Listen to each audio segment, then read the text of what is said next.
El municipio de Oleiros, con una población de casi 40.000 habitantes, forma parte de la zona metropolitana de A Coruña. Sus 20 kilómetros de perímetro costero, con orientación oeste, nos regalan unas vistas únicas sobre el Atlántico, así como unas bellísimas puestas de sol. Oleiros es ante todo un municipio residencial, cuya población depende en gran medida de la ciudad de A Coruña, con 250.000 habitantes, a efectos de trabajo, de compras, de tareas administrativas, de sanidad o de ocio.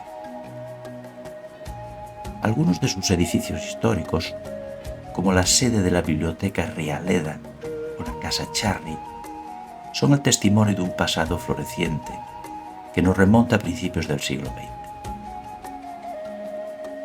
Su frente litoral con múltiples playas hacen de Oleiros un destino turístico importante en los meses de verano, favorecido por un clima suave, por una gastronomía privilegiada y por la hospitalidad de su gente. Destaca Oleiros también por sus innumerables espacios verdes, por sus paseos costeros y por la promoción de la cultura en sus múltiples versiones.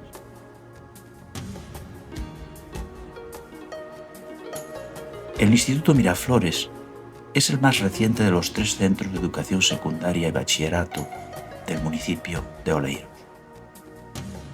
Aquí, sus 650 alumnos realizan estudios durante los 4 cursos de la educación secundaria obligatoria y los 2 cursos del bachillerato, con una formación de calidad tanto en el ámbito científico-técnico como en el de las humanidades y ciencias sociales.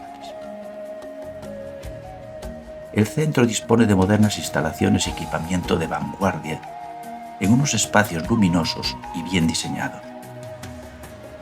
El equipo docente del IES Miraflores ofrece a sus alumnos una enseñanza de calidad en todos los campos, destacando las múltiples actividades extraescolares que pretenden ser un complemento práctico y motivador para sus alumnos.